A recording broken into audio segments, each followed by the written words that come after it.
আমি অবাক হচ্ছি, জামাইবাবু অভাগীর হয়ে চলেছে শনি মঙ্গলবার ঢোড়াসা ফোনা তলে, তো আজ তোর ওপার। কাকিমা, কি হলো? আমার মাথাটা খুব যন্ত্রণা করছে, হাত পা গুলো খুব ব্যথা করছে। তবে আর কি, বিছানা পাতা আছে, শুয়ে পড়ো। আমরা সবাই আছি তোমার সেবা করার জন্য। কেউ মাথা টিপে দেবে, কেউ পা টিপে দেবে, আমি তোমার আঙুল টেনে দেবো, শুয়ে পড়ো।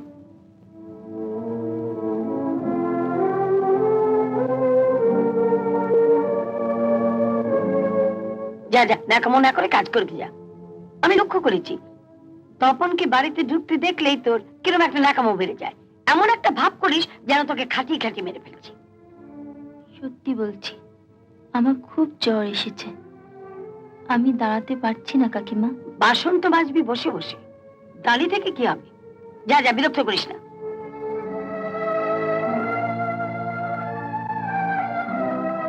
খাবার সময় এতগুলো করে ভাত গিলছে, তখন জ্বর আসে না। যত জ্বর আসে বুঝি কাজের বেলায়। কি যা তা বলছো মা? তোমরা কি ওর কোনো খবর রাখো? কাল রাত থেকে এখন অবধি কিছু খায়নি। সকাল থেকে কয়লা ভাঙা, কাপড় কাচা, ঘর ঝাড় দেওয়া সবই করছে ওই জ্বর গা নিয়ে।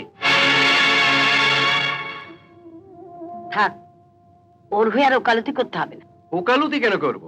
ঘোড়া দেখে তোমরা মা মেয়ে দুজনেই দেখছি খোঁড়া হয়ে গেছো। এই যে মতির মা মাসের মধ্যে 10 দিন কামাই করতো, ওই তখন কিছু বলতে? তখন তো মুখ বুঝে নিজেরাই সব করে নিতে। এই, তুই দাঁড়িয়ে আছিস কেন? শুতে হয় শুয়ে পড়, কাজ করতে হয় কাজ করতে যা। আমি কাজ করছি কাকিমা, তুমি চয়নদার কথায় কিছু মনে করো না।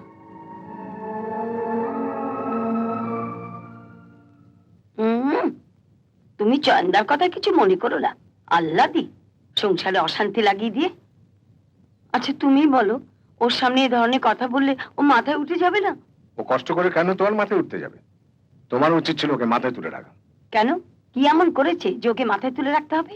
তোমাকে টাকা পাইয়ে দিচ্ছে, যা দিয়ে তুমি সিনেমা দেখছো, স্নো পাউডার কিনতে পারছো। দেখছিস তো তপন, কেমন স্বামী নিয়ে ঘর করছি, ঝিয়ের জন্য আমাকে কত কত। হ্যাঁ, আমি অবাক হচ্ছি, জামাইবাবু অভাগীর হয়ে চলেছে শনি মঙ্গলবার ঢোড়াসা ফোনা তলে, তো আজ তোর ওপার। তো ঢোড়াসাপ কি চরিত্র বদলালো নাকি? দিদি, বাড়িতে একটা কুকুর পুষলে বাড়ির লোকেদের তার উপর মায়া পড়ে যায়, আর ওইটুকুন একটা মেয়ে জ্বরে ধুঁকছে জেনেও তাকে তুমি। তুমিও তো মা, তোমারও তো একটা মেয়ে আছে। কি, তুই ওর সঙ্গে পিঙ্কির তুলনা করছিস? আমি এত বোকা নই যে সোনার সঙ্গে পেতলের তুলনা করব। কি বললি? আমার মেয়ে পেতল আর ও সোনা? নিমাই, নিমাই। কে? ও মাস্টারমশাই। আচ্ছা ঠিক আছে ঠিক আছে। সোনা পেতল নিয়ে কি কথা হচ্ছিল? কোনো ব্যাঘাত ঘটালাম না তো? না না, আপনি বসুন। না বাবা, আজ আর বসবো না, কিছু মাসকাবারি জিনিস কেনাকাটা করে ফিরতে হবে।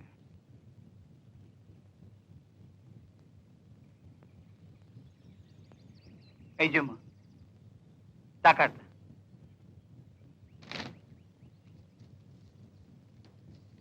অবাকি কোথায়? একবার ডাকো না, আমি একবার দেখে চলে যাব।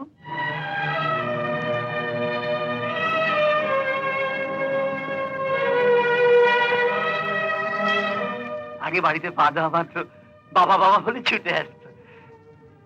আজ কই এলো না? গত মাসে মেয়েকে দেখে গেছি, আদর করে গেছি, মনে হচ্ছে যেন কত যুগ মেয়েকে দেখিনি। ঠিক এই সময় তো অভাগী বাড়ি থাকে না মাস্টারমশাই। ও বাড়ি থাকে না? কোথায় যায়? সামনের বাড়িতে আমার মেয়ে পিঙ্কির সঙ্গে গেছে, ওখানে ওদের এক বন্ধু আছে যে। বলো কি, এর মধ্যে বন্ধু জুটিয়ে ফেলেছে? হ্যাঁ, বেরোতে দি বলে জুটিয়েছে। আপনার মেয়ে তো আমারই মেয়ে মাস্টারমশাই। এই বয়সে যদি সবসময় ঘরে বন্ধ করে রাখি, তাহলে ওরই বা ভালো লাগবে কেন? এই তো বেড়াবার বয়স। ফিফথ ফিফথ, বলুন আপনার মেয়ের কি খোয়া গেছে? চুপ করে থাকবেন না, তাড়াতাড়ি বলুন। তুই? এত বেলা হয়ে গেল, তুমি স্নান খাওয়া করে অফিসে না গিয়ে এখানে বসে পাগলের মতো ফিফ ফিফ করে চেঁচাচ্ছ কেন? চেঁচাচ্ছি কেন জানিস না? যাও অনাথ, ফিফথকে পাঠিয়ে দাও। কেউ নেই স্যার। বারান্দা তো ফাঁকা। অনাথ কাকাকে পাঠাও, রাস্তা থেকে কিছু বাবা ধরে নিয়ে আসুক। কেন? আর বাবা নেই? অনাথ কাকাকে জিজ্ঞাসা করো না। কি হে অনাথ, তুমি যে বললে কলকাতার সব মেয়েদের বাবারা আজ আমাদের বাড়িতে এসেছে। ছিল স্যার, মানে সত্যি ছিল, অনেক বাবারা ছিল, কিন্তু ওই 4 নম্বর বাবাকে যখন আমি পেমেন্ট করছি, হঠাৎ দেখে কি সমস্ত বাবারা সরি দৌড়চ্ছে দৌড়চ্ছে দৌড়চ্ছে। তারপরে অত বড় কি হলো, থামলে কেন? এত বড় কি? না বড়ই আমি আমি যাই স্যার। বুঝলে বাবা, তুমি তো বাইরে বেরোওনি। অনাথ কাকারই তোমাকে সব উল্টোপাল্টা খবর দেয়। ডে বাই ডে যে আমি কত ইমপ্রুভ করছি। কাল এসেছিল 32টা বাবা, আজকে মাত্র 4টে বাবা। 4থেই শেষ, 5th নেই। এই 4 জনই বা আসবে কেন? তুই কি বাবা একটু আবার শুরু করলে তুমি। আমি মানছি, ছোটবেলায় তোর মা মারা যাবার পর সেই শোকটা ভুলতে আমি ব্যবসা নিয়ে এত মেতে উঠেছিলাম যে তোর দিকে একটু নজর দিতে পারিনি। তাই বলে তুই আমাকে এত বড় শাস্তিটা দিবি? ভোর হতে না হতে বাড়িতে মেয়ের বাবারা ছুটে আসে, আর আমি সব কাজ ফেলে রেখে আমার একমাত্র ছেলের বিরুদ্ধে নালিশ শুনতে বসি। রোজ রোজ এই এক জিনিস ভালো লাগে বল? আমার এত বড় ব্যবসা তোকেই তো দেখতে হবে বাবা। এখন থেকে যদি তুই তোমাকে তো কতবার বলেছি, ওইসব ব্যবসা ট্যাবসা আমার ভালো লাগে না। ও, তাহলে একটা ভালো মেয়ে দেখে বিয়ে করে নে। স্যার আমি তো ওকে মানে কম করে 1000 যুবতী মানে কুমারী মেয়ের ছবি দেখিয়েছি। ওসব চেহারা যা, কারো চোখ ভালো তো নাক খেদা, কারো নাক ভালো তো চোখ টেরা। তুই নিজেই না হয় পছন্দ করে বিয়ে কর।